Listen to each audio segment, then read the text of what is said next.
E aí, pessoal, tudo bem? Aqui é o Vitor Barros, estamos aqui em mais um CuraCast e hoje a gente vai falar de um assunto muito legal, né? Eu vou deixar aqui o Bruno se apresentar e nós já apresentamos nossa convidada. E aí, pessoal, tudo bem? A gente está com uma convidada, na verdade, incrível, uma pessoa mais feliz que eu conheço, desde que eu conheço, extremamente risonha, colaborativa, feliz, contamina a gente com felicidade, é muito legal. Então a gente está aqui com a Rosinha, tá? Rosinha, desculpa, com a doutora Thaís Rosa, tá? Porque a intimidade às vezes atrapalha.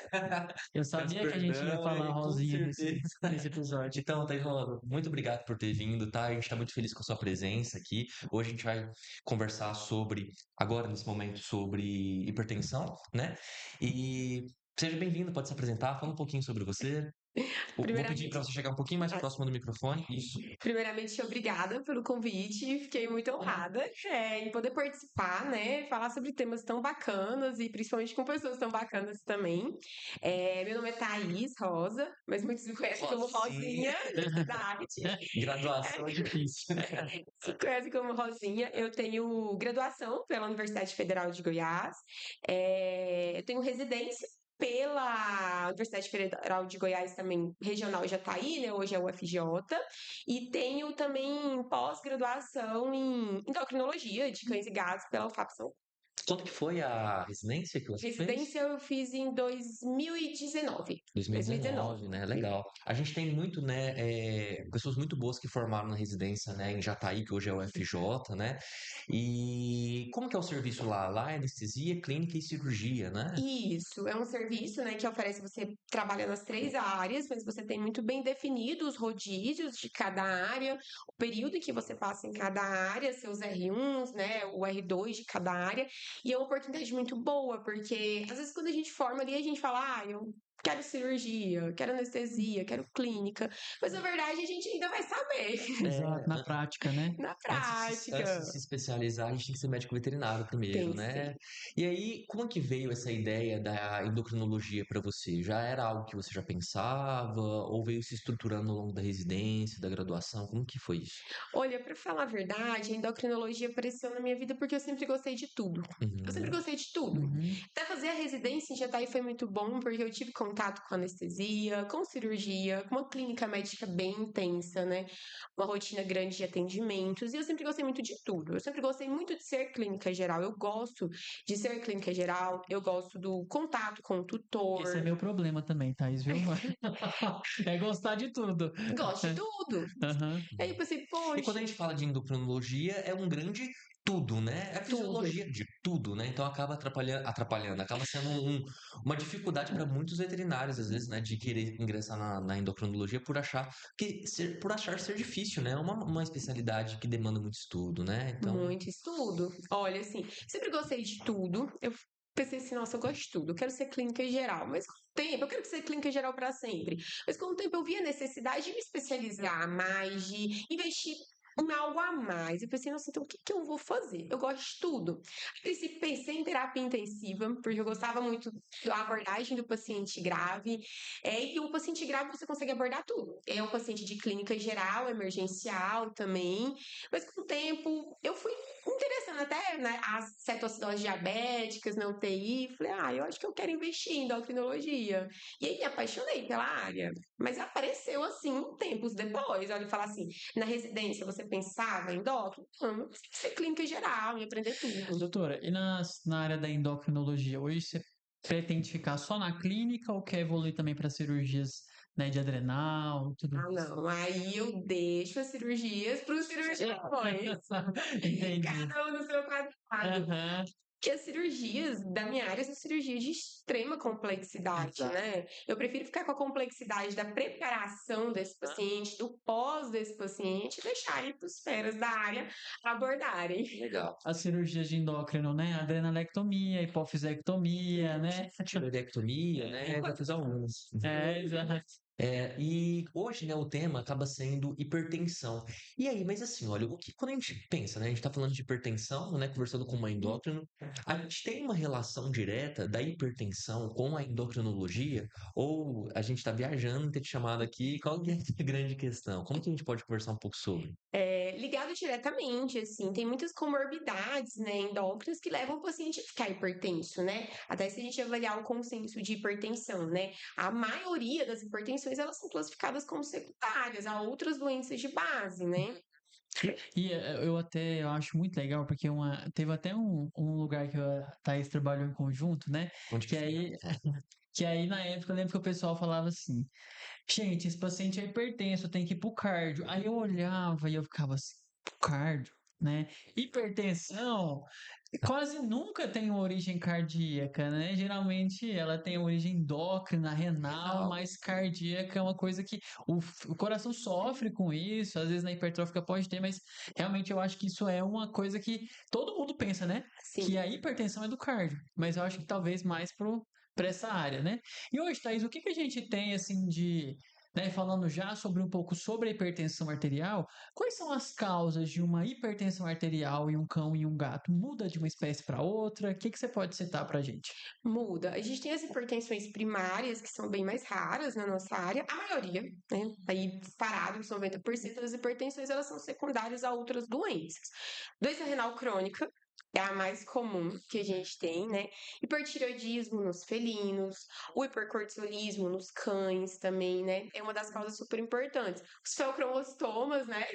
Também, que todo Exato. mundo fala em hipertensão, pensa em feocromostoma também. Então, a gente tem várias, assim, comorbidades endócrinas ligadas à hipertensão. O que elas fazem hipertensão? Uma das mais diversas origens. Uma das principais são a hiperativação aí do sistema renina-angiotensina-aldosterona, né? Como no hipercortisolismo. A gente aumenta a taxa de filtração glomerular desse paciente, É um acúmulo de acúmulo de catecolaminas, né? A adrenalina catecolaminas. pode estar influenciando diretamente também, né? Isso. E aí vai depender da causa primária, né? Que está levando a essa causa secundária, que é a hipertensão, né? Mas, Só fazer um comentário antes. Só lembrando que hipercortisolismo é um novo nome, né? Que a gente tem ao Isso. pro hiperadreno, né? Isso, pro hiperadreno, né? A gente vai abordar isso, Não, já posso falar. é só essa é só, pô. introdução, porque eu acho que é um nome, Isso, nome novo para as pessoas, né? É que às vezes o Victor Hipercortisolismo. levanta a bola aí pra você e eu respondo sem querer e eu fico, ai meu Deus, não era pra eu responder. Mas é isso. isso. Mudou, né, o nome agora. Mudou de tempos pra cá. Ele Tá. mudou, é relativamente novo, aí uns 5 anos, mais ou menos. Assim, a gente tem a Sociedade Europeia de Endocrinologia, inclusive encorajo todo mundo a entrar, colocar lá o site da ESE, é bastante educativo, né? A Sociedade Europeia de Endocrinologia, ele é um grupo de estudiosos da área que trazem o que há de mais novo, né? Para a área. E aí, nesse projeto, na Sociedade Europeia de Endocrinologia, tem o grupo Alive, né? Que é um grupo de estudiosos, pesquisadores do mundo todo, que eles estão trabalhando para trazer novas nomenclaturas para a área de endocrinologia. Hum. Se você entrar lá, é bem legal, tem várias abordagens para hipoadreno, hipercortisolismo, diabetes, né? E lá que trouxe essa nova classificação, porque atualmente se desencoraja o termo hiperadrenocorticismo, porque remete à doença apenas na adrenal. E a gente sabe que a síndrome de Cushing, né, que é uma síndrome clínica que engloba todos os fatores, fala da parte hipófise dependente, secreção ectópica de ACTH, né? Então, hiperadrenocorticismo fala que o problema é primário só no adrenal. E a gente sabe que Entendi. não é assim hoje em dia. Então, desencoraja tanto doença de Cushing quanto hiperadrenocorticismo. Hoje vem sendo reformulado, na verdade, o nome de muitas doenças, né? Justamente para a gente tentar utilizar a nomenclatura mais correta para não gerar essa ideia, por exemplo, né, de estar relacionado Isso. apenas à adrenal. E aí, sim, vamos lá. Eu quero até voltar um pouquinho atrás, né? Voltar um pouco atrás, talvez seja até redundante, mas vamos começar assim, olha. Quando a gente fala de hipertensão, tá? O que que é necessariamente a hipertensão, né? Essa hipertensão, ela é derivada apenas de uma constrição? O que que gera uma hipertensão na definição do nome hipertensão? O que significa isso? Isso. Vamos começar pela definição, né? A hipertensão é o aumento da pressão arterial sistólica sustentada, né, de um paciente, um aumento persistente. As As causas, as mais diversas, né? A gente falou que a primária ela é bem mais rara, temos a secundária, principalmente das causas hormonais. Por exemplo, por que que um paciente com síndrome de Cushing tem hipertensão? Qual que é a origem, o desenvolvimento, né? Esse paciente, ele tem uma hiperativação, ele tem uma liberação excessiva de cortisol ali. A gente sabe que quando tem essa liberação excessiva de cortisol, também há um estímulo na liberação de aldosterona ali, né? Os receptores vão ficando esgotados. Então, a gente tem uma hiperativação do sistema renina-angiotensina-aldosterona nesse paciente. Com isso, eu faço a desregulação da pressão arterial desse paciente, né? Numa tentativa aí compensatória.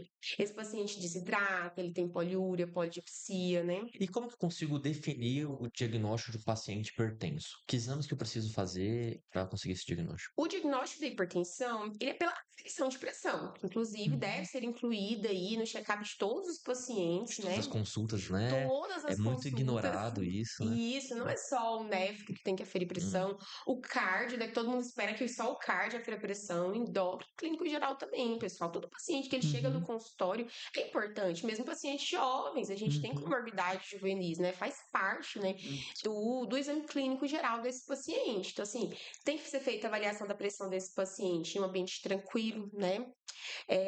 Com o paciente, né, com o manguito do tamanho ideal, né, que são os 30 a 40% da circunferência do bracinho. Esse paciente ele tem que estar tranquilo, em um ambiente acomodado, longe de ruídos externos. Então, o paciente está hipertenso. Vou confirmar com base apenas naquela aferição? A gente vai marcar um outro momento para esse paciente aferir pressão novamente. Então, o diagnóstico da hipertensão é através da monitoração e das causas básicas que ele tem. Às vezes é uma hipertensão por dor também. Esse paciente chega no consultório, ele está com a dor articular, tá 200 de pressão, vamos passar um antihipertensivo, às vezes o remédio para ele é analgesia. Medo, estresse, né? Isso. Tudo isso, né? Eu lembro até de um caso que eu acho que você até acompanhou com a gente também.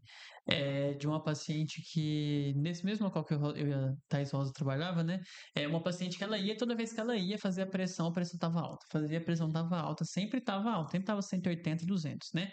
E aí eu lembro que essa paciente, a gente chamou até, inclusive ela tinha sido encaminhada para outra colega para fazer um atendimento, né, um atendimento cardiológico. E aí essa paciente, quando a gente deitava ela em decúbito lateral, né, que você colocava ali, na época a gente fazia isso, nem sei se hoje ainda é indicado, né, Thaís? Depois até me fala, de colocar ali, aferir a pressão no mesmo nível do coração ali no braço, né, a pressão normalizava. Então assim, o diagnóstico da hipertensão, ele também não é tão simples, não é aquela coisa, eu vi uma pressão alta e está diagnosticado, né? Existe um número, assim, de momentos que a gente faz para poder ter um diagnóstico de hipertensão? E se puder falar também, né, qual é o intervalo, né, do que se Isso. espera, né, de uma pressão, né, Isso, mensurada nesse a gente momento. tem os valores de referência, né? Inclusive o consenso traz pra gente que a partir de certos valores a gente pode ter lesão em órgão-alvo, né? Acima de 160, 170, esse paciente já está, né, predisposto a ter lesão em órgão-alvo. Que órgãos são esses? Olho, tem retinopatia, lesão em sistema nervoso também. Então, o paciente em consultório, ele está apresentando uma pressão persistentemente 180, e tem causa base para isso, que a gente vai investigar, né, de maneira ali secundária, eu posso classificar ele como hipertenso, mas eu teria que pedir para ele vir em um outro momento no consultório também. E, inclusive, no consenso é documentada a síndrome do jaleco branco para esse paciente, né? Só o transporte, ele sai, ele vai no veterinário, ele entra no carro, ele passa pela recepção da clínica, outro cachorro late para ele, né? Então tem que ser cautelosa também. Existem alguns exames que eu acabo recomendando, quando possível, né, que seja efetuado em casa, né? A aferição da pressão é uma possibilidade, né? É o ideal, Sim, né? é algo real, se possível, em casa. Tudo bem que tem um fator externo, né? Eu tenho alguns pacientes que eu afiro a pressão deles em casa e mesmo assim, às vezes eles estão assustados, eu sou uma pessoa estranha, tô indo na casa deles, mas já melhora bastante. E eu lembro também, se eu não me engano, no consenso, ele fala que quando, quando não tem lesão de órgão-alvo, né? Então, por exemplo, aquele paciente que você fez a avaliação da pressão, tem que ser repetidamente sustentada, né? Que é uma palavra que você falou, que a hipertensão, ela é um diagnóstico quando a pressão está alta de maneira sustentada, né? Sim. E aí, quando o Bruno até perguntou dos valores de referência, é de qual até qual? Quanto que é a pressão normal? Eu digo isso tanto da sistólica quanto da média. Olha, uma pressão normal sistólica para o paciente, e a gente tem pelo método Doppler, né, que é o mais comum na rotina, porque assim, o método ideal era canular artéria, mas assim, a gente não Aham. tem isso na Fazia. rotina, né, para o diagnóstico. Isso é mais pacientes que Centro estão cirúrgico acaba fazendo, né? centro cirúrgico, né? Esse seria o padrão ouro ali para o diagnóstico, né? Mas a gente tem o método Doppler, tem o oscilométrico também, que tem algumas variações, é o cachorro muito pequeno, muito agitado, não dá muito certo. Mas, por exemplo, um paciente com uma pressão 120, 130, tá dentro do esperado para ele. Paciente com pressão acima de 140, você já começa a avaliar. Esse paciente pode ter hipertenso. 160, ele já está com riscos aí de lesão em órgão-alvo. Uhum. Ele tem até divisão de uma baixa probabilidade até de maior, né? Isso, acima de 160 ele está em alta probabilidade. Aham. E aí a gente tá falando bastante, né, que a hipertensão ela pode fazer lesão-alvo, né? Isso é um termo, né, muito bem consolidado. Mas o que que é a lesão-alvo? Por exemplo, tem um paciente que apresenta cegueira súbita, né? É uma coisa comum, às vezes, de acontecer nos endocrinopatas, por exemplo, gato. A gente vai falar ainda sobre, né, as doenças adrenais, hipercortisolismo, mas gato com cegueira súbita, a hipertensão é um diferencial, cachorro também, qualquer paciente com cegueira súbita, né? A gente tem um pico de sangramento, pode ter um deslocamento de retina, AVC. Então, basicamente, uma tensão, uma hipertensão, ela vai causar, né, uma pressão de forma exacerbada em um determinado órgão, em um órgão-alvo, né? Sim. E que isso pode acabar fazendo, né, com que haja uma lesão, coração, retina, né, e assim por diante. É basicamente isso? Isso, por exemplo, os nefropatas, essa hipertensão, ela aumenta a perda de proteína pela urina, então assim, piora mais o prognóstico da doença renal. O rim sofre bastante com a Vamos hipertensão. pontuar cada um desses órgãos que Acho que é sofrem legal, na né? hipertensão. Por Vamos começar pelo exemplo, rim. vamos começar Rim, pelo rim, né? rim, Como que a hipertensão impacta no rim? aumenta bastante a taxa de filtração glomerular, os pacientes começam a perder proteína, começa a ficar proteinúrico. Essa proteína gera mais lesões renais e vai perpetuando, né, uma Isso. doença renal crônica. Pensando sempre, né, pensa que o glomérulo, ele tem uma homeostase ali. Se Sim, a artéria aferente, ela começa a colocar muita pressão, é como se colocasse muito sangue em um espaço muito pequeno.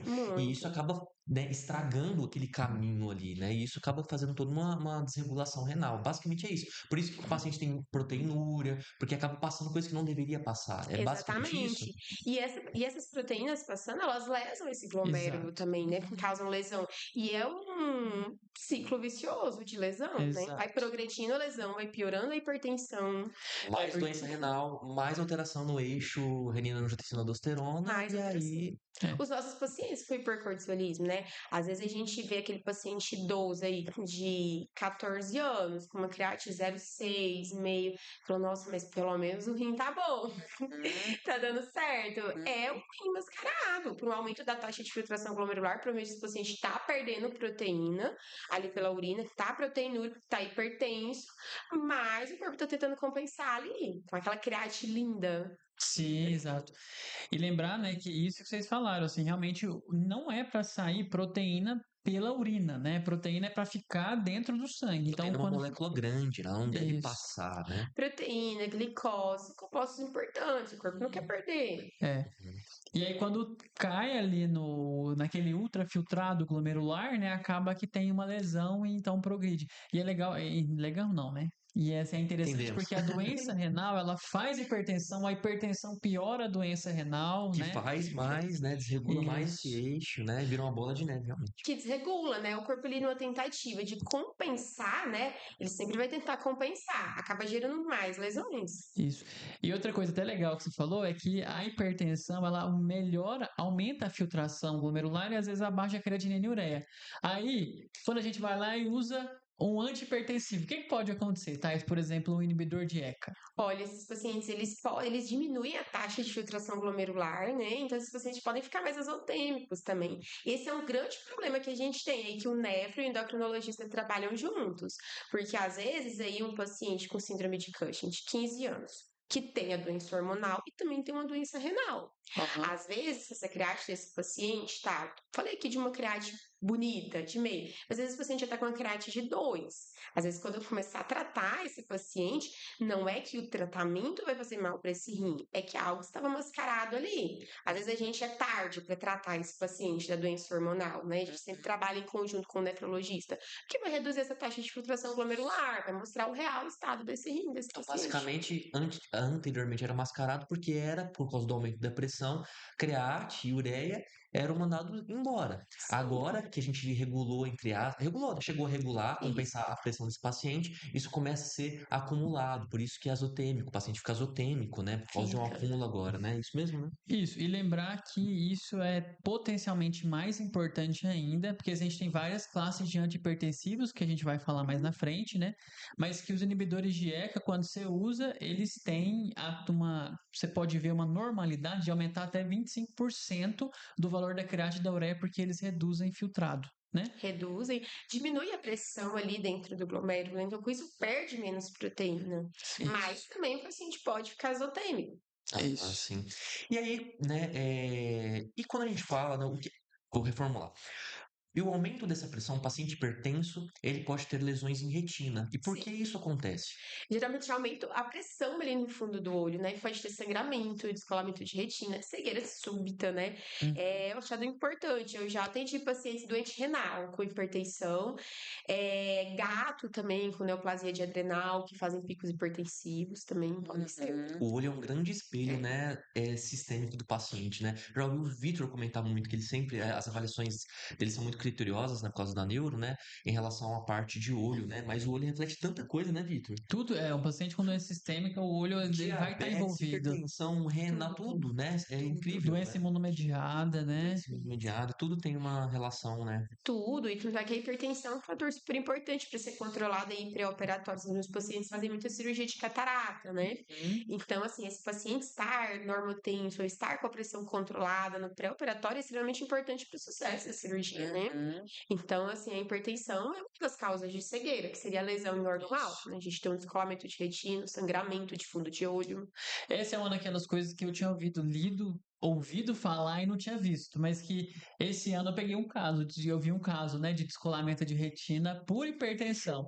E é bem legal porque você olha aquele olho, é aquele olho que tá assim, com a pupila dilatada, o fundo de olho vermelho, porque faz aquela hemorragia, né, ali na retina e descola e o paciente fica cego súbito.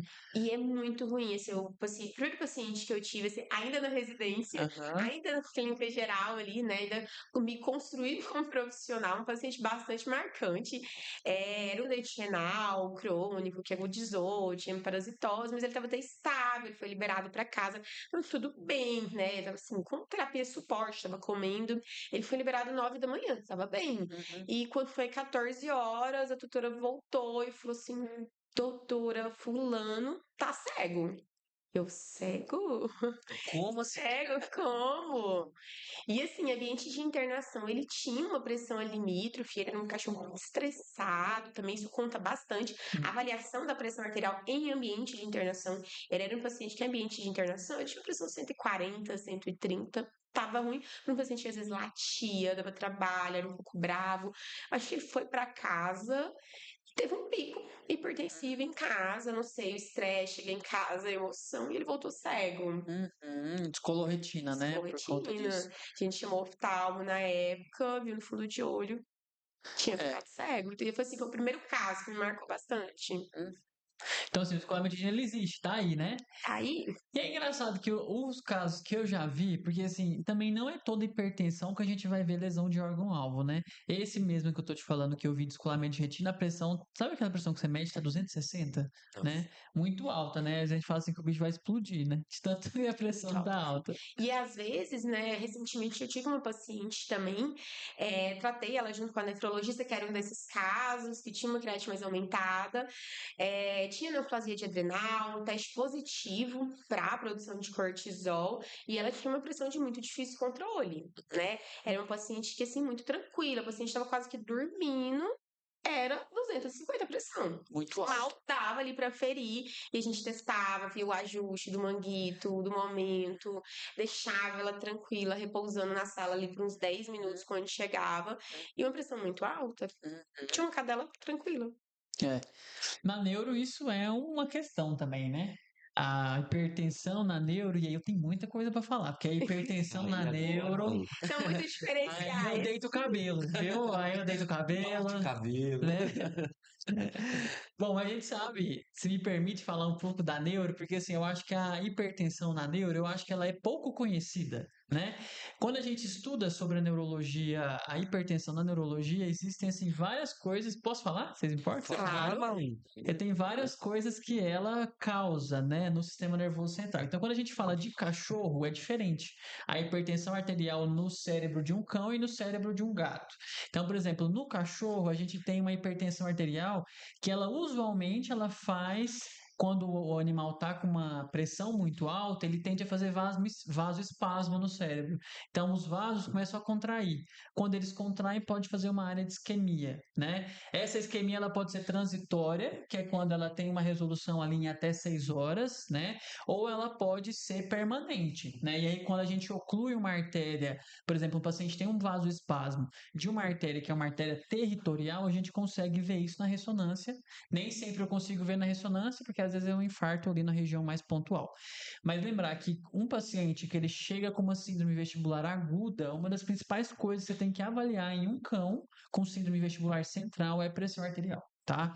Principalmente porque ela vem associada muitas vezes com hiperadrenocorticismo, que é um fator que predispõe também a acidente vascular, né, Thaís? Sim. Hipercortisolismo, né? Falei errado. Sim, mas a gente ainda usa bastante o termo, a gente pega um monte de artigos, tem o consenso ainda, que ainda não saiu um novo, recente, que ainda traz pra dentro. falar. Ainda é permitido, tá tudo bem. Deixa eu te perguntar, esse paciente, né, que ele chega com essa alteração aguda, ele ainda tem, a gente consegue reverter ainda os sinais clínicos? Depende, deixa eu te explicar como que funciona. Quando o paciente ele chega por exemplo, eu vou dar o caso mais comum que é o de cachorro. O cachorro ele chega com uma lesão de órgão-alvo neurológica, geralmente está associada à síndrome vestibular central, né? É um dos principais sinais clínicos descritos na lesão de órgão-alvo de cabeça. E aí ele chega com isso.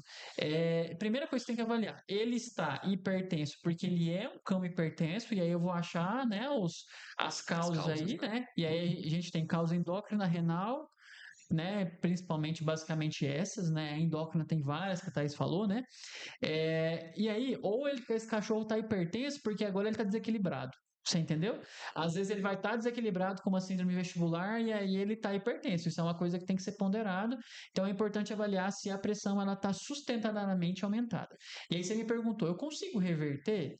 Gente, deixa eu falar uma coisa para vocês. O cachorro ele é ótimo para recuperar de AVC. Ele é ótimo, sabe?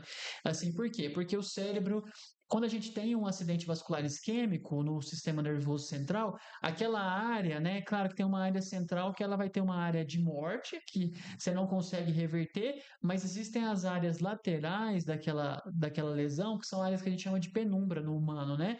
Que é uma área que a gente tem ainda uma certa perfusão, porque o cachorro ele tem a vantagem de ter muitas artérias colaterais, né?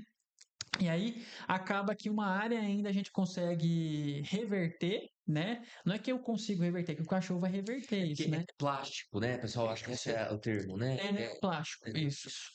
E aí não é que a gente vai reverter, eu não vou dar remédio que eu vou conseguir, né? Assim, O AVC. próprio organismo. AVC é aquela coisa, né? Que a gente passa remédio, mas o que realmente vai melhorar o cachorro é a neuroplasticidade dele, é o tempo, né? Tempo. Então o cachorro tem isso.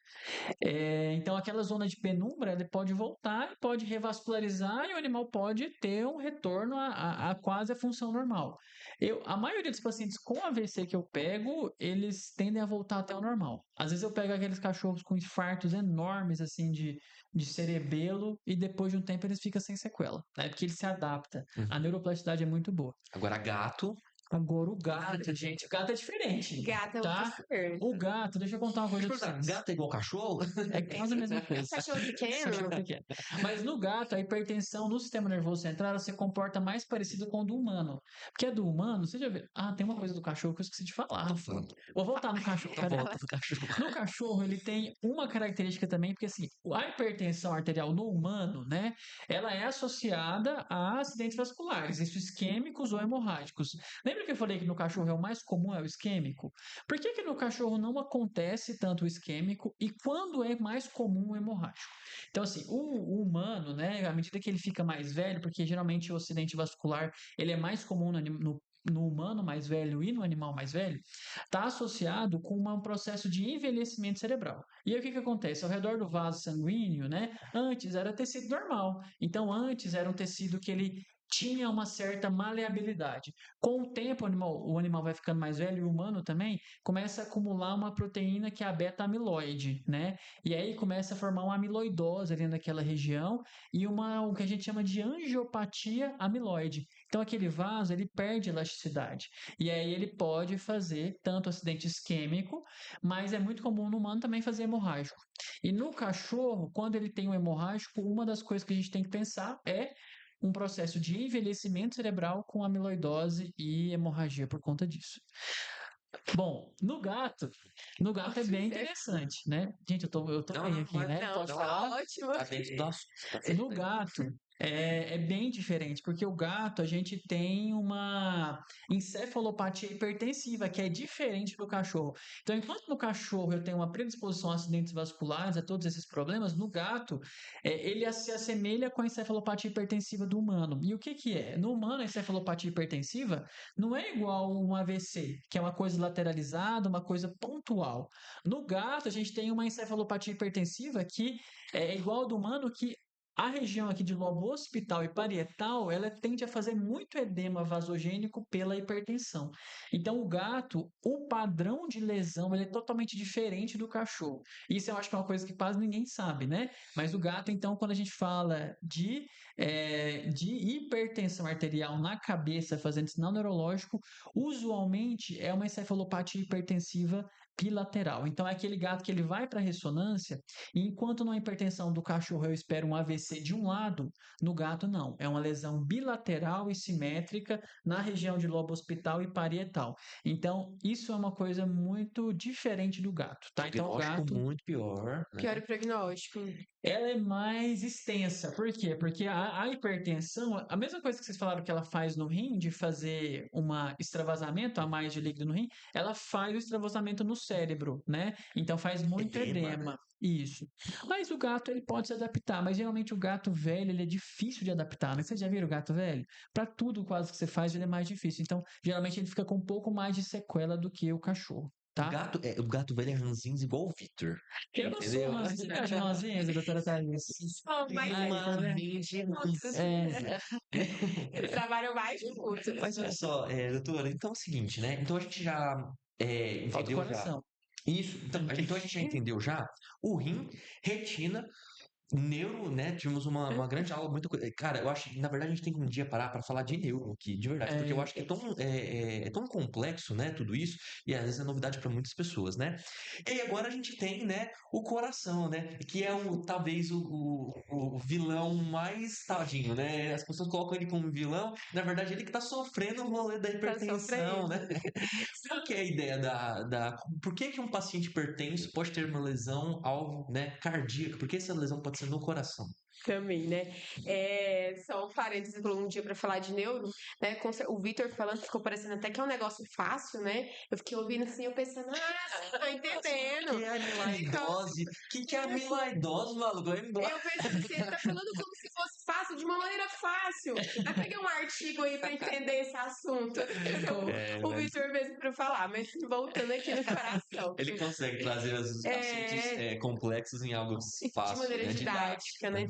Assim, o coração, por exemplo, às vezes um paciente, ele não tem tantas repercussões hemodinâmicas, mas vem lá no laudo do eco, hipertrofia concêntrica, né? E é uma coisa até bacana que eu uso ali para fechar a hipertensão nesse paciente. Às vezes um paciente que tá com aquela hipertensão ali no consultório, que eu tô na dúvida, tá assim, 150, 160, persistente, mas às vezes o cachorro tem um fator de estresse, faz o eco, tem uma hipertrofia concêntrica. Esse paciente é hipertenso, ele tá hipertenso em casa, né? Então é uma coisa bacana para acompanhar. Os gatos com hipertiroidismo faz muita hipertrofia concêntrica, né? Então seria lesão ali, né? O coração também sofre com essa hipertensão. A gente tem que entender, né? Porque pensa assim, gente, o sangue ele tá entrando no coração, tá entrando 1 litro de sangue no coração. Teoricamente, tô dando exemplo, né? Tem de dar X litros no coração.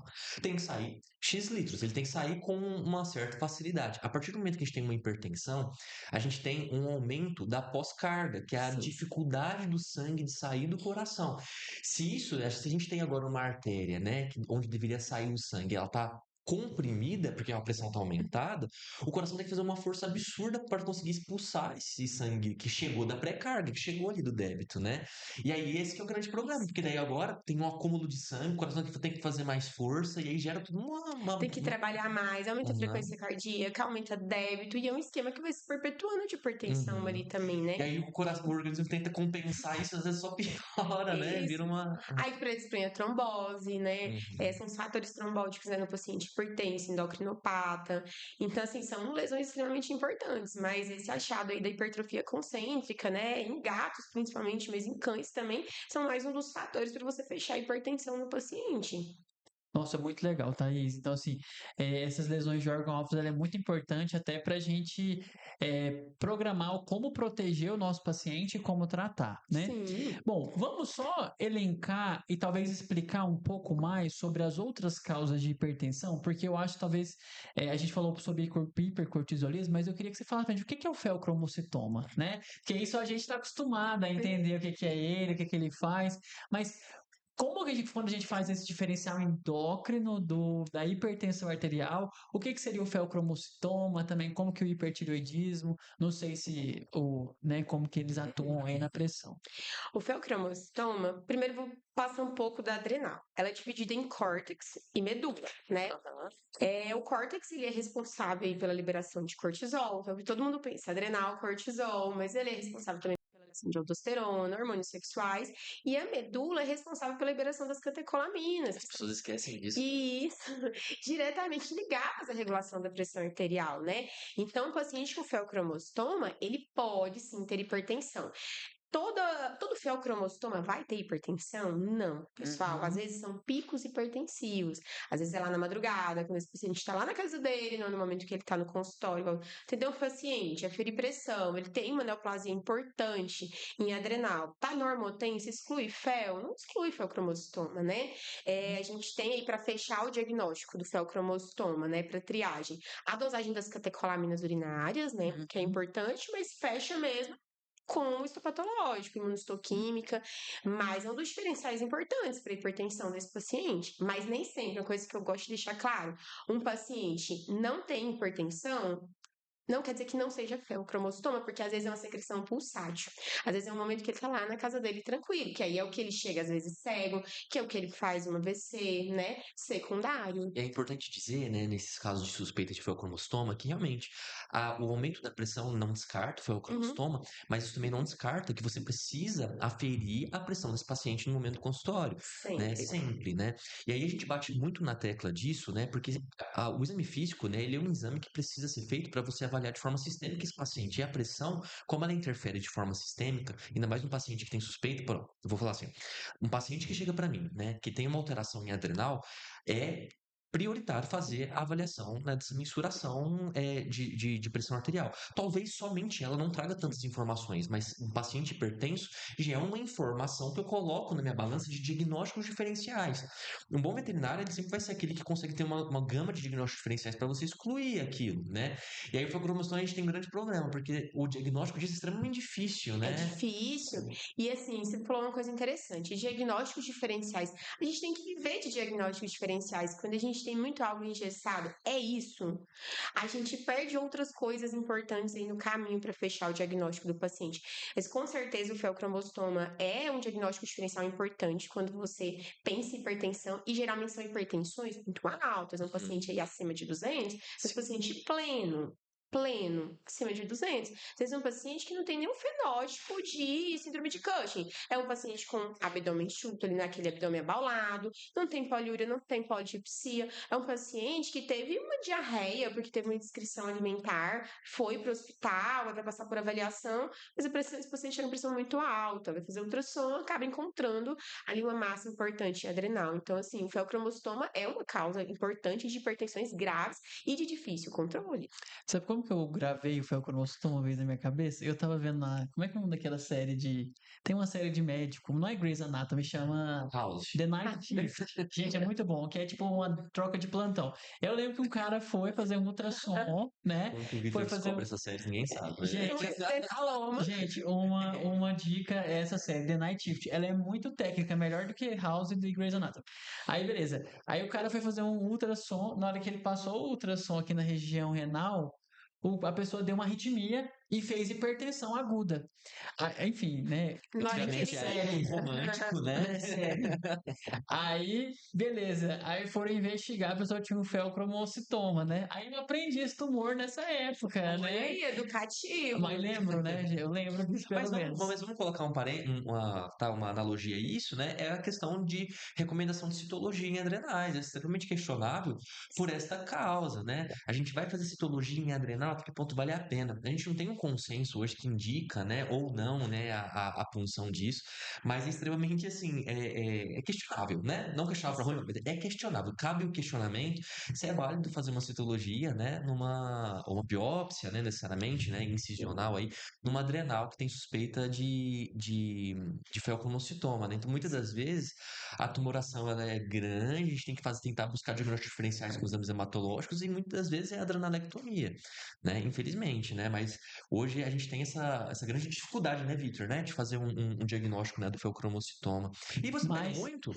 Opa, desculpa. Você pega muito? Eu acho que porque eu pego pouquíssimos pacientes com possibilidade de diagnóstico de feocromocitoma. Talvez na sua rotina possa ser mais intensa. Eu pego mais porque acaba que a gente tem uma casuística mais viciada, né? Sempre Aham. tem uma alteração de adrenal, chama endócrino. E assim, é muito subdiagnosticado. Às vezes a Uhum. gente pensa muito no feocromostoma como uma massa muito grande, com características invasivas. Invasão de adrenalina de cava, né? E isso, invasão de cava, mas nem sempre, Sim. né? Nem sempre. O difícil, assim, do feocromostoma é a gente conseguir, às vezes, que o tutor faça toda a triagem, né? Que envolve todos os exames hormonais. É um paciente que ele tem uma suspeita forte de feocromostoma, mas primeiro tem do básico. Esse Aham. paciente tem que fazer um teste hormonal para avaliar cortisol, depois disso, com um teste negativo, dosar catecolaminas urinárias, né? A gente tem uma grande dificuldade da dosagem. Esse exame, ele é de fácil acesso, né? Eu digo de fácil acesso, porque tem laboratórios específicos que você consegue essa dosagem rápida, né? Mesmo estando, né, sendo fora de Goiânia, mas às vezes o alto custo inviabiliza um pouco essa amostra. E, infelizmente, também já tive tutores que me falaram: olha, se for feocromostoma, qual que é o tratamento? Cirúrgico. Não tem tratamento medicamentoso, pessoal. A gente pode até tentar controlar uma pressão arterial. A doutora fala, mas eu não vou operar, então eu não vou fazer. Uma das dificuldades que eu enfrento é isso. Mas, assim, tem um número grande. Os incidentalomas da vida, né? Que a gente pega aí e fala assim, não, o paciente não tem clínica de nada, não tem clínica de Cushing, então, assim, provavelmente isso aí é só uma hiperplasia, não é nada. Pode ser um feocromostoma. Tem um colega meu da residência que a cachorra dele tinha um aumento de adrenal, foi pra adrenalectomia e era feocromostoma. É, Não, é o terror dos anestesistas, tá? um terror. Porque conduzir um paciente no transoperatório aí, né? Porque assim, quando a gente fala de catecolamina é adrenalina, né? Norepinefrina. Norepinefrina. E aí ele tá liberando que lá fazendo arritmia, hipertensão, né? É complicado, é um Então, assim, paciente, né? Que existe um manejo muito complexo, né? Eu diria. doutora Thaís, então assim, a adrenal tem tudo a ver com a hipertensão arterial, né? Tudo a ver. Tanto o córtex quanto a medula dela. Não, basicamente todos. Aldosterona, tá? Aham. Diretamente, sistema renina, angiotensina, aldosterona. Na faculdade eu pensava, gente, Que é? Pra que pra isso? que isso? É Pra tão que isso? difícil. Aham. Mas aí quando você vai fazer qualquer coisa na vida, se você for fazer nefro, endócrino, tudo, o sistema renina, angiotensina, aldosterona vai estar aí. Esse sistema. Os inibidores de ECA, a gente vê na Exato. prática que isso, né? Então tá sempre ali. Adrenal tem tudo a ver. O paciente que tem uma liberação excessiva de cortisol, nossos pacientes que hipercortisolismo, eles têm hipertensão. Paciente gato, cachorro pode ter, mas gato é um pouco, é raro, mas é mais comum no gato. Hiperaldosteronismo, excesso de produção de aldosterona, esse paciente tem uma hipertensão também importante. Inclusive alguns pacientes que podem chegar com essa cegueira súbita, o feocromostoma. Então, adrenal tem tudo a ver Ou com seja, hipertensão. se você tá com um paciente hipertenso, a creatina tá normal, ele provavelmente vai ir pro endócrino, né? Vai pro endócrino. Doutora Thaís, outra pergunta, é uma dúvida que a gente assim sempre tem, assim, né? Aquele paciente tá hipertenso, tá com eu não sei nem se cabe nesse ou no próximo, mas tá hipertenso, tá com uma baixa densidade urinária, né? É, você vai ter que investigar as duas coisas, né? Tanto endócrino quanto nefro, né? Isso, tanto endócrino quanto nefro, mas assim, se é um paciente com poliuripolidipsia marcante, polifagia, com todo o fenótipo da doença, provavelmente aí o rim dele tá sofrendo, mas a origem é hormonal, é um Aham. endocrinopata. E Thaís, deixa eu te perguntar. O paciente está hipertenso, né? Ele está desestabilizado dessa parte. Eu preciso entrar com alguma medicação para conseguir conduzir esse caso, pelo menos que até que a gente encontre um diagnóstico definitivo e tudo mais. Quais são as medicações recomendadas para um paciente hipertenso? Posso te interromper uma coisa antes de começar? Quando tratar? Quando tratar, né? E a partir do E o momento que a que gente é define tratar? E como tratar, tratar? como que a gente trata? Quando tratar. Coisa muito importante desse paciente. Ele está hipertenso porque ele tem uma comorbidade de base, seja doença renal crônica, seja uma doença hormonal. Você tem que tratar esse paciente. Enquanto você estabiliza, né? A teoria seria estabilize a doença de base para depois, quem sabe, tirar esse paciente do antihipertensivo. Você tem que tratar justamente para evitar essas lesões de órgão-alvo. Você fechou o diagnóstico. Você fez ali as aferições do paciente, mais Seriadas, né? seriadas, em mais de um momento, um ambiente tranquilo. Esse paciente está persistindo com hipertensão, o paciente tem hipertrofia concêntrica de ventrículo, o paciente que tem proteinúria no exame de urina. Você tem que tratar, independentemente da causa base. O objetivo do tratamento é evitar as lesões em órgão-alvo. Enquanto isso, você vai investigar por que ele está hipertenso, né? Quais são essas medicações? Quais É, medicações a gente pode entrar? Eu imagino que a gente tem medicações mais emergenciais, outras que a gente pode prescrever para casa. Como que funciona isso, isso? assim, a de eleição para o cão de primeira linha são os inibidores de ECA, Uhum. benazepril, enalapril. Em hipertensões de difícil controle, esses pacientes com feocromostoma, paciente que tem mais de uma comorbidade endócrina, que às vezes a gente pega os pacientes com síndrome de Cushing, diabetes, doença renal, né? Pacientes que têm mais dificuldade, a gente pode associar com a odipina, né? Os bloqueadores, os canais de cálcio. Mas de eleição de primeira linha são os inibidores de ECA pro cão. Pro gato de primeira linha, de início, são os bloqueadores de canal de cálcio, a odipina, por exemplo, né? São os para paciente aí, para paciente que não está em crise hipertensiva em ambiente de internação, né? No ambiente de internação dá para tentar esses fármacos, mas às vezes o paciente não vai estar deglutindo, o paciente não vai estar bem, né?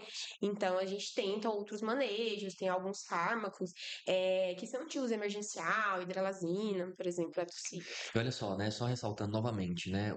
Por que a gente está falando muito do inibidor de ECA, mas o inibidor de ECA nada mais é do que um atuante no sistema renina-angiotensina-aldosterona. Então, a angiotensina 1 ela é convertida em angiotensina 2 pela ECA. Então, a gente entra com um inibidor de ECA para impedir que a angiotensina 2 faça a liberação de aldosterona posteriormente. Então, entenda que a fisiologia, gente, assim, eu convido vocês de verdade a estudarem a fisiologia do sistema renina-angiotensina-aldosterona, porque para você ter um entendimento mais completo daqui, porque às vezes a gente está falando até um pouco de forma mais ágil, mas porque realmente não tem como a gente ficar falando aqui, senão vai virar aula de fisiologia, né? Mas entenda da importância disso, né, Thaís? Muito, assim, você entender esse sistema, isso para diversas doenças, Diversas. isso para o paciente com hipercortisolismo, isso para o paciente de hipoadreno, você entender como que se dá a liberação de aldosterona é importante, até os fármacos que são usados, né? O benazepril, o enalapril, eles são inibidores de ECA, eles vão inibir uma enzima, né, que está diretamente ligada nesse sistema, isso para a regulação da pressão arterial, né? Até você achar a causa base. Mas muitas vezes esses pacientes, mesmo você tratando a causa base, são pacientes que ficam por muito tempo, às vezes até toda a vida, são pacientes idosos, ficam nos inibidores de ECA e às vezes outras associações também. Posso falar uma maneira prática que eu pensei de quando tratar e como tratar a hipertensão? É assim, ó. Vem no meu consultório. Primeira vez que estou vendo aquela pressão. É, uma pressão tá alto, ainda não vou tratar. Sabe o que é um erro que eu vejo muitas vezes? A pessoa avaliou o paciente, né, uma vez na internada, o paciente está internado. Avaliou ele uma vez, está com a pressão lá 160, 170, já entra com inibidor de ECA. Tá errado, né? Você tem que avaliar esses outros fatores, igual a Thaís falou. Não é uma avaliação de pressão que te dá o diagnóstico, é a avaliação seriada e o que ela falou é muito importante. Tem proteinúria? Tem hipertrofia, né, Thaís? Que aí isso já é. Tem foco de dor, os pacientes com dores crônicas. Às vezes o paciente tem Isso, uma dor no ombro ali isso. crônica, Coluna. subdiagnosticada, coluna. É. E aí, assim, agora aqueles. Quando que o consenso justifica a gente tratar já no primeiro momento? Quando ele chegou com lesão de órgão-alvo. né? Aí, nesses casos, na neuro, por exemplo, eu chego com um paciente que chegou com um sinal neurológico hiperagudo, que é uma característica das lesões hipertensivas. Aí tá hipertenso, aí eu já entro obrigatoriamente, né? O paciente está com hipertenso, está com infusão, né? Tá com descolamento de retina, né? Então, proteinúria, já é o momento já de você entrar com a medicação. Sim. Hum. E aí, assim, porque assim, esse paciente que eu tava te falando, que ele chegou com descolamento de retina, que foi uma das primeiras vezes que eu vi, fez nele no início, né? Enalapril e amlodipino e a pressão não descia, né? E aí eu queria te perguntar assim, porque como você fez parte da UTI, né? Eu acho que você deve ter trabalhado com hidralazina, Cruciato. nitroprusiato, né? E aí eles são as opções, assim, por exemplo, não está respondendo ali naquele primeiro momento com os primeiros vasodilatadores, que é o inibidor de ECA e e o amlodipino. Como que a gente vai decidir entrar com nitroprusiato, por exemplo? É um paciente refratário a essa hipertensão. Às vezes, pacientes que às vezes começam a formar muito edema por esforço, também tem todo esse mecanismo. Mas um paciente refratário, você tentou entrar com enalapril, onde a pressão não baixa, claro, também avaliando o foco de dor nesse paciente, é uma opção o nitroprusiato. A gente trabalhava na época da UTI, né? Mas com muita cautela para esse Exato. paciente. A dose é minúscula, né? Não é É muito. micrograma, não sei o que, Microgramas. minuto, Tem né? que avaliar muito de perto. É o paciente de UTI, né? Para poder usar É, nitroprusiato, a beira-leito, fotossensível. Tem é, que estar ali acompanhando muito de perto, senão esse paciente pode desenvolver uma hipotensão E lembrar importante. que aí, assim como a hipertensão é um problema, a hipotensão também é um Também. problema, né? Então, Outra coisa, o paciente também, quando a gente fala de hipotensão, a queda dessa pressão, ela não pode ser rápida, né? Então, o paciente aí que tem uma meta, segundo o consenso, de 10% na primeira hora, 15% na segunda hora, porque às vezes esse paciente, ele já é hipertenso em casa. Às vezes você quer baixar muito a pressão dele para valores normotensos ali de maneira rápida, você também gera lesões importantes. porque o organismo tá, entre aspas, acostumado, ele sabe lidar de certa forma com aquilo, né? E Com você aquela quer, pressão naquele você momento. quer baixar na primeira hora um paciente que está com mais de 200, deixar ele normotenso, isso também pode trazer prejuízos. E aí a indicação é mais ou menos de 10% por hora, Isso, o 15%. consenso fala 10% na primeira hora, 15% na segunda. Então, assim como a gente fala, assim, extrapolando aqui para os pacientes em hipertermia, né, que tem que ter uma queda abrupta ali, né, da temperatura, a pressão arterial também, né? O paciente Aham. já está acostumado a ter uma hipertensão, né? Ou que chegou com uma pressão muito alta, a queda rápida também traz prejuízo. Perfeito. Posso só fazer um comentário assim sobre a hipertensão no coração? A gente tem que Sim. lembrar também que uma coisa que eu lembro até que a Thais trabalhava com isso na UTI, era que a hipertensão também no paciente cardiopata com edema, ela é um problemaço. É um problema. Né? Assim, eu lembro que aqueles pacientes refratários, uma coisa que vocês faziam era cuidar da pressão, né, Thaís? Cuidado. Como que a pressão, o Bruno falou até sobre isso, né, sobre a pressão dificultando a pós-carga. Ela também piora o edema na parte cardíaca? Pior, era um dos tratamentos também o nitroprusiato, né, para esses pacientes que tinham aqueles edemas refratários, que não respondiam ao diurético, né? Então, usar o nitroprusiato neles era uma opção também. Uhum. Ajudava bastante aí no manejo de edema. Porque ele vasodilata, acomoda, né, o Sim. sangue e aí reduz um pouco dessa congestão que tem ali na região do coração e do pulmão, né? Sim.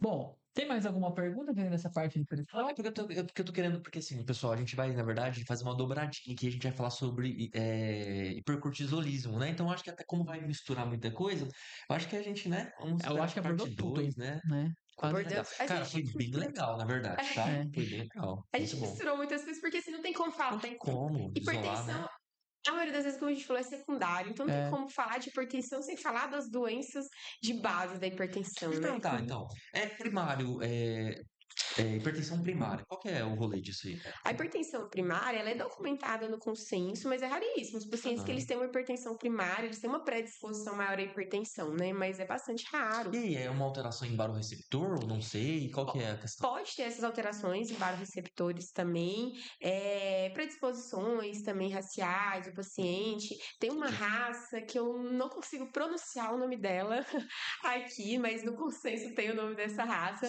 que eles têm aumentar a pressão arterial mais alta, Enquanto que no humano a hipertensão primária ela é mais frequente. mais frequente.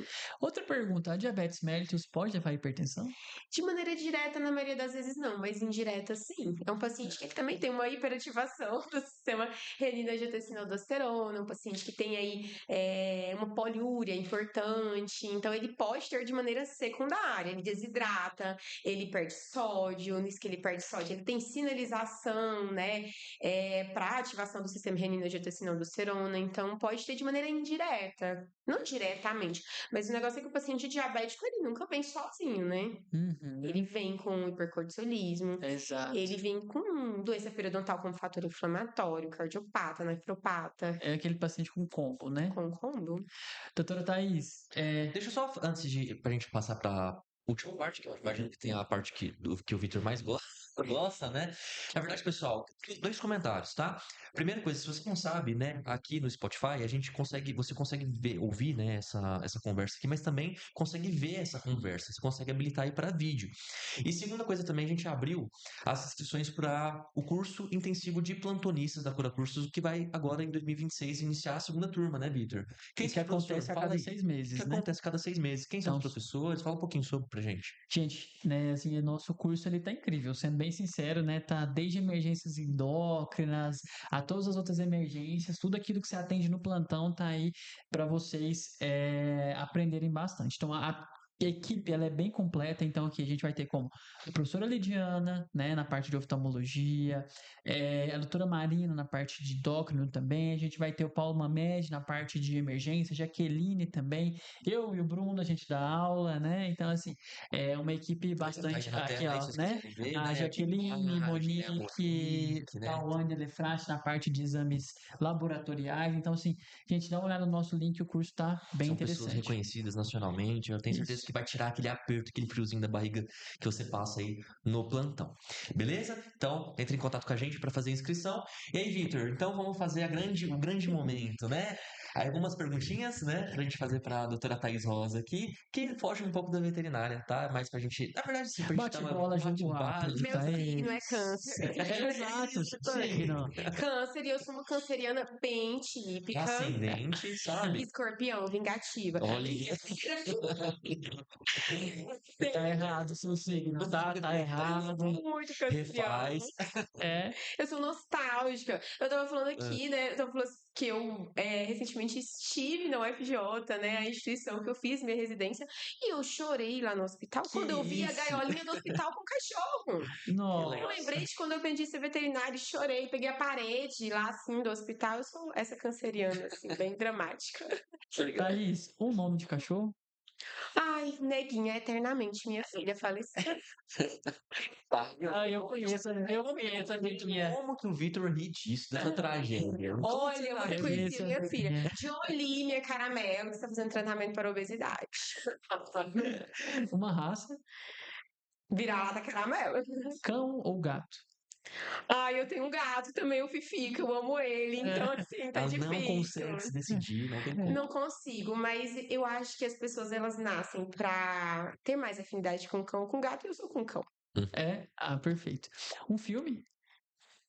É, deixa eu pensar, peraí. Ah, claro, meu filme preferido, As Vantagens de Ser Invisível. É. Sim, ótimo. Uma série? Hum, nossa, eu tô péssima com séries. Deixa eu O pensar. veterinário não tem tempo, né? Pois é. Todo mundo Gente, deu aquele. mas uma série que eu Excelente, tá? Não fala assim. Excelente. que eu gosto. Ah, Grey's Excelente. Anatomy, todo mundo Grey's gosta. Anatomy. Eu sou formado em Grey's Anatomy. Várias temporadas. Se alguém desmaia na minha frente, eu pego uma caneta Bic assim, ó, e coloco na traqueia. Tudo já, tô formada. Uma música. Uma música, meu Não Deus. ouço música. Não ouço música, brincadeira, eu sou muito eclética. Evidências, Chitãozinho e Chororó, eu amo. Ah, Se você tivesse que escolher uma outra profissão que não veterinária, qual seria? Boa pergunta, porque eu amo muito ser veterinária, então é difícil eu pensar em outra. Legal. E então, uma outra área que não endocrinologia. Ou seja, uma outra área que não clínica de pequenos animais. Gente, é muito difícil pensar, porque eu É. realmente sou muito apaixonada pelo que eu faço, mas em outra área, que não seja clínica de pequenos, mas dentro da veterinária, inspeção. Não, eu já tive essa época, mas, Psicultura. gente, é realmente muito difícil pensar, porque eu não me imagino fazendo outra coisa. Mas deixa eu tentar pensar aqui, tem que ter. Cirurgia, anestésio. Não, não, Imagem. também não. Deixa eu pensar. Gente, eu só serve pra isso. Endocrinologista, é Então, pronto. querido, Não tem como, ela nasceu pra isso. Nasceu pra isso. nasci pra isso. É Rosinha Que bom. Jericó. Isso aí, bom Doutora, demais. então eu queria agradecer sua participação aqui hoje, foi muito engrandecedor, né? Então, assim, eu deixo realmente meu agradecimento. Eu acho que a galera vai aproveitar muito, né, sobre o que a gente discutiu aqui hoje. E daqui 15 dias, pra você que tá ouvindo no dia do lançamento, a gente vai ter a parte 2, que a gente vai estar falando sobre Hipercortisolismo. o que é isso, hein? Muito Cenas obrigado. do próximo capítulo. Me acompanhe. Muito obrigado, doutora. Obrigada.